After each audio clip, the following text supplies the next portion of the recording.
Sans forcer, victoire du Real Madrid 5-1 face à cette équipe de Salzbourg. C'est une évidence. Incroyable match de Rodrigo là aujourd'hui. Il a tout simplement montré qu'il savait s'imposer autour de Vinicius et de Kylian Mbappé. Aujourd'hui, c'était lui le patron. C'est plus le Rodrigo timide par-ci, par-là. On t'a dit plus de caractère. Et c'est ce qu'il nous a démontré là aujourd'hui. Le premier but chirurgical, le deuxième but enroulé à la Karim Benzema. Et même le but de Kylian Mbappé, Rodrigo est à la base de l'action. Il est impliqué sur quasiment tous les buts. Sur la moitié des buts, plus de la moitié des buts. Vinicius, bordel, enfin. Première mi-temps, pourrave. Mais second période, mais merci. Mille merci, arrête de faire semblant que t'es nul au football. Et affirme-toi par rapport au statut que t'as, bordel. Voilà, respecte-toi un tout petit peu. T'es l'un des leaders du Real Madrid. Faut pas laisser Kylian Mbappé faire tout sur le terrain. Faut l'assister aussi.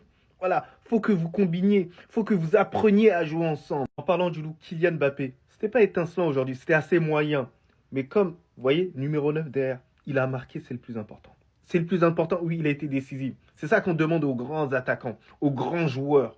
Ouais, il a fait ce qu'il fallait, il est resté dans sa zone, il a fait les appels qu'il fallait au bon moment, il a été assez propre techniquement, il a fait le nécessaire. Mais parlons de cette légende.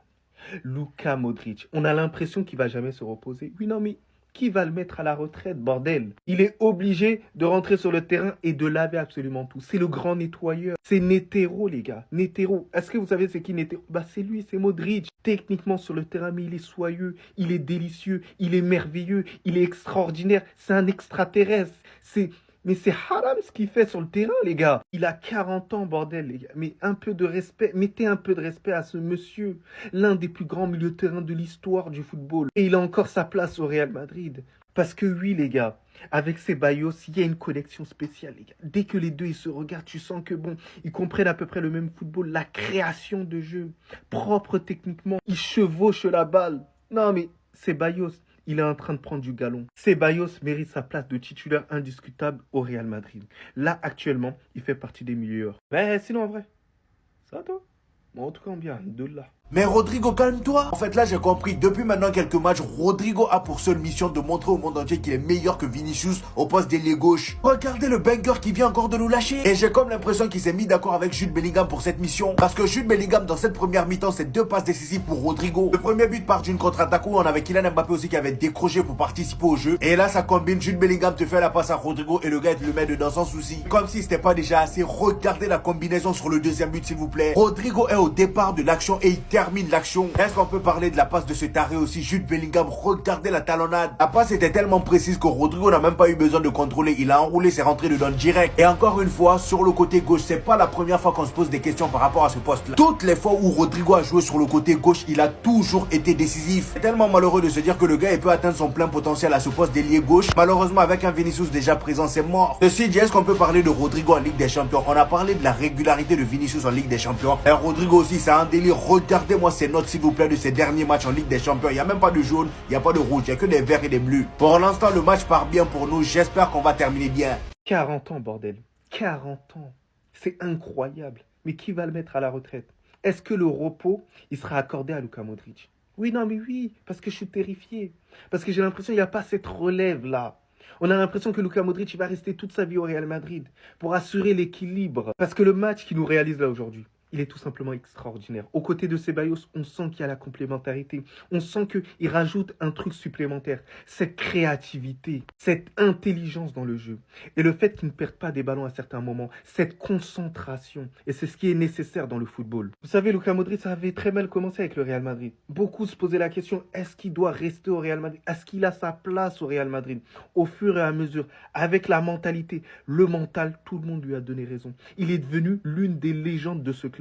Il est devenu peut-être le meilleur milieu de terrain de l'histoire du Real Madrid. C'est le joueur le plus vieux ayant porté cette tunique du Real Madrid. Et c'est ce qui fait de lui l'exception parmi tous les joueurs qui sont passés du côté du Real Madrid. Bordel. Là, au final, on veut le retenir.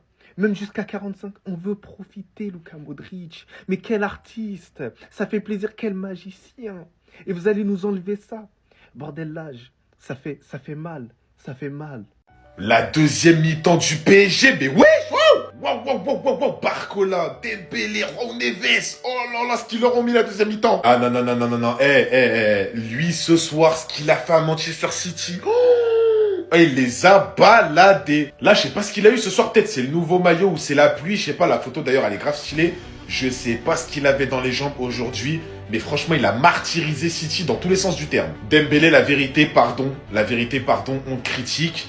Mais là, ce soir, je sais même pas comment il était pas titulaire déjà. Après, ça, c'est Luis Enrique et ses compos. Mais la rentrée de Dembélé, ça a littéralement changé le match. Parce que le PSG, c'était un peu endormi, voilà. Ça jouait mieux que City pour moi, mais c'était endormi. Il perdait, Dembélé, il rentre, barre, but, il met en feu, petit pont sur petit pont. Et Barcola, début de match, ça perdait quand même beaucoup de ballons, mais quand il s'est réveillé, frérot, le coup de rein à Bradley Barcola, rien à dire, l'a percé sur le côté pour après servir Dembélé, il a enrhumé le défenseur de Manchester City. Franchement, l'attaque du PSG ce soir, il n'y a rien à dire. Moi qui pensais que City allait vous mettre une raclée, franchement, City, oh là là, mais c'est décevant. City, c'est décevant de fou. Et City, j'ai l'impression, oui, ça marque, oui, ça joue bien au ballon, oui, il y a des bons joueurs, mais c'est plus autant méchant qu'avant. T'as l'impression, City, tu tombes contre eux, ouais, c'est City, mais il y a moyen. Alors qu'avant, non, c'est City, on va reculer, c'est City, on va jouer, voilà. Je sais pas, moi, franchement, le PSG, ils leur ont marché dessus, deuxième mi-temps. 60 millions, c'est un braquage, Nasser, il a couillé le football. Je crois que vous êtes pas conscient. 60 millions dans le football actuel pour ce petit. Je vous l'avais déjà dit à l'époque en début de saison. C'est une dinguerie. Quand tu sais que ce mec-là, il a coûté quasiment 2 fois moins qu'Anthony à Manchester United. Quand tu sais que ce joueur-là, il a coûté 20 millions de moins que Kolo Muani. Quand tu sais que ce petit, il aurait dû être vendu 100, 110, 120 millions. 120 millions. Qu'est-ce qu'il différencie d'Enzo Fernandez? Qu'est-ce qu'il différencie de Caicedo? C'est un monstre. Un monstre. Juste à titre informatif, regardez. Ça, c'est la comparaison. Joao Neves, c'est en bleu. Ugarte, c'est en rouge. Rappelez-vous, vous avez payé combien Ugarte? Rappelez-vous, vous avez payé combien Neves? Vous avez vu son match ce soir? Vous fiez pas à sa tête de bébé. C'est un assassin. C'est un tueur sur le terrain. Il est trop fort. Que ce soit la récupération du ballon, techniquement. Et vous avez vu qu'il a une qualité de frappe et qu'il peut marquer des buts. Aujourd'hui, il n'y avait pas de meilleur joueur pour ouvrir son compteur en Ligue des Champions. Il le fait de la plus belle des manières en offrant la victoire avec le but du 3-2. Le but qui vient sceller la défaite avant que Gonzalo Ramos il en rajoute une petite couche. Je vais être grave honnête avec vous. On n'a même pas besoin d'un milieu à Barcelone. On est garni, on est fourni, on est bien servi. Mais wallah, je suis jaloux quand même qu'il joue pas chez nous. Il est beaucoup trop fort au foot. C'est bon, calmez-vous, c'était Salzbourg en face, on dirait c'était le Barça, là. Non, je rigole, les gars. Bien joué, Ligue des Champions. Vous avez cartonné, vous avez fait un match de fou, il faut le dire. Quand vous jouez mal, on le dit. Quand vous jouez bien, on le dit. Là, ce soir, cette attaque, Rodrigo, Mbappé, Vinicius, elle a répondu présent. On est souvent là à les critiquer, à dire que ça va jamais marcher, que c'est un trio qui est pas bon ensemble, faut pas les faire jouer les trois ensemble. Mais sur certains matchs, ils nous font fermer notre bouche, faut dire la vérité. Vinicius en feu, Mbappé en feu, Rodrigo en feu, en drac-au-feu même. Déjà, venez, on parle de Kylian Mbappé là. Et sur le dernier mois, au niveau du comportement et des efforts, il est limite exceptionnel. Même le Bernabéu aujourd'hui l'a applaudi pour ses retours défensifs. Et offensivement, il apporte de fou malade. Ça se voit de fou qu'il est en train de s'adapter à l'équipe, aux joueurs, à son poste, au championnat, au jeu de la Ligue des Champions du Real Madrid, à tout. Vinicius, c'est ce que j'ai besoin de parler à chaque fois qu'il est dans cette position, ses buts. Franchement, à chaque fois qu'il part en profondeur, c'est limite, il va te marquer tout le temps un but. Mais celui vraiment qui m'a impressionné ce soir, et je le dis, Rodrigo, c'est le même niveau que Mbappé et Vinicius. C'est juste que c'est pas une star. Mais ma parole, footballistiquement parlant, il n'envie personne. Le but qu'il met aujourd'hui, il te le met tout le temps de toute façon. Capable de marquer dans les grands rendez-vous en championnat. Le mec, il est trop fort. Quand tu le mets à gauche ou à droite, il est tout simplement trop fort. Il est là pour casser des reins. Je veux rien entendre. C'est l'un des matchs les plus aboutis de l'histoire du Paris Saint-Germain en Ligue des Champions. Je suis pas parisien, mais j'ai eu les émotions. Une victoire amplement méritée. Luis Enrique a donné une leçon à Guardiola. On peut parler de ce crack? Au milieu de terrain, il a dicté le tempo. Un volume de jeu extraordinaire. Il met le but de la victoire. Il a marché sur tous les milieux, les défenseurs, défensivement, offensivement. Vous parlez de match référence pour un milieu de terrain. Joao Neves vient de livrer un récital. Moi, le match a basculé sur plusieurs points. Bradley Barcola, il s'est réveillé. On disait le coup de rein à Bradley. Barcola, il a montré. Il a dit des fois, il n'y a pas que le football, mais aujourd'hui, il n'y avait que le football dans sa tête. En deuxième mi-temps, il a montré de quoi il était capable. L'entrée de Ousmane Dembélé, il met le but qui sonne la révolte. Il a ramené du peps, il a ramené de la percussion. Il a ramené les skills. Ousmane Dembélé a fait un match exceptionnel en une mi-temps. Il avait la grippe. S'il vous plaît, quand il est dans cette forme, qui le peut? Petit pot sur Bernardo Silva, il allume la cage du pied droit, barre transversale. Qui le peut? Contrairement aux autres Parisiens, on souligne la constance et la régularité de Achraf Hakimi sur son côté droit. Tout le match de la première à la 90+4, Achraf Hakimi courait. Il aurait mérité de marquer en première mi-temps, mais ce joueur est exceptionnel. C'est le meilleur droit du monde, clairement. Peut-être beaucoup l'auront oublié, mais l'entrée de Zahir Emery, c'est pour ça que je dis Luis Enrique a donné une leçon à Guardiola. Les entrées, elles ont fait tellement de bien au Paris Saint-Germain. Son entrée, elle a apporté beaucoup plus de puissance et de densité dans ce milieu, plus de projection vers l'avant, et ce qui a permis du PSG de faire cette exceptionnelle remontada. Mais bravo le Paris Saint-Germain, bravo. Donc c'est ce petit qui a éteint le mitard de City. Franchement, les Parisiens nous avaient pas blagué. Ce petit, c'est un putain de crack. Le PSG a explosé City 4-2, mais fallait voir le match, ça allait que dans un sens. Les 2 buts que City a mis dans le match, c'est contre le cours du jeu. La domination était parisienne. Franchement, respect pour le match de ce soir, alors que personne s'y attendait. Beaucoup de personnes voyaient le PSG se faire écraser par City, malgré la mauvaise forme de City. Ben ce soir, le Paris Saint-Germain a su faire preuve de caractère et gagner 4-2 alors qu'il perdait 2-0. Franchement, respect. Avec un premier but du Paris Saint-Germain annulé pour hors-jeu, Nuno Mendes qui s'est fait bosser par Akanji, cafouillage, but de Grealish, Neves qui contre un ballon qui revient sur Haaland, but de Haaland, 2-0 pour City, grâce à une entrée game changer de Dembélé, but de Dembélé, 2-1, égalisation de Barcola sur un pétard de Doué, but de la tête de Neves qui a été un cauchemar pour City ce soir, ils vont s'en rappeler de lui. Et pour finir, pour les crucifiés, but de Gonzalo Ramos. Franchement, le Paris Saint-Germain s'est sauvé. Et franchement, félicitations. Sinon, vous les gars, vous en pensez quoi? Ramos, sur sa façon, on s'ennuie. Mais sinon, Kluivert et Guardiola vont passer une très mauvaise soirée. Je suis pas parisien, mais oui, oui, oui. Ça, c'est le football.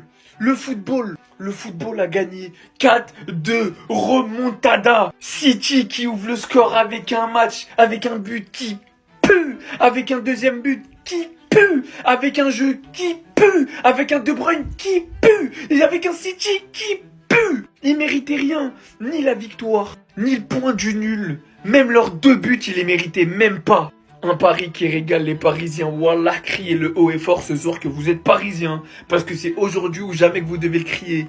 4-2, Luis Enrique, il a taillé les fesses de Guardiola et une petite fessée et au lit. Coaching payant. João Neves, bien sûr que je vais parler de lui dans une vidéo parce qu'il mérite un scénario de ouf avec une première mi-temps éclatée au sol. Et c'est en grande partie à cause de City qui a pas voulu faire le jeu. De toute façon, c'est simple. Comme on dit, les hommes mentent, mais pas les chiffres. 63% de possession de balle. Pep Guardiola avec 37% de possession de balle. Des joueurs pas intéressés, des joueurs pas motivés, qui mouillent pas le maillot. Ils méritaient rien du tout ce soir. Barcola en deuxième mi-temps, c'est un patron. Bambi l'a prouvé. L'entrée de Warren, Gonzalo Ramos qui y croit et qui va planter le 4e dans le Money Time. Non, Paris. Chapeau de la part d'un Barcelonais.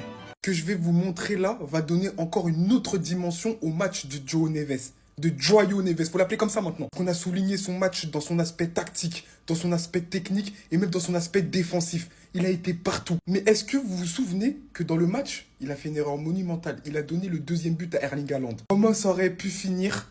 VS, comment ça a fini? Le but de la victoire. C'est pour ça que je peux vous dire que dans le football, tout va vite, tout va trop vite. Il faut toujours attendre et respecter les travaux. João Neves, il aurait pu couler après cette erreur. Le Paris Saint-Germain en entier aurait pu couler. Et au final, c'est le Paris Saint-Germain qui rit.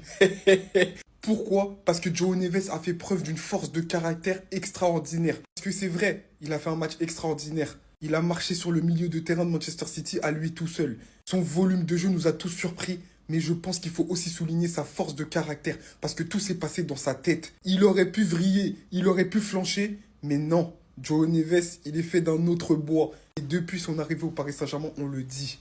Il est vraiment très très fort.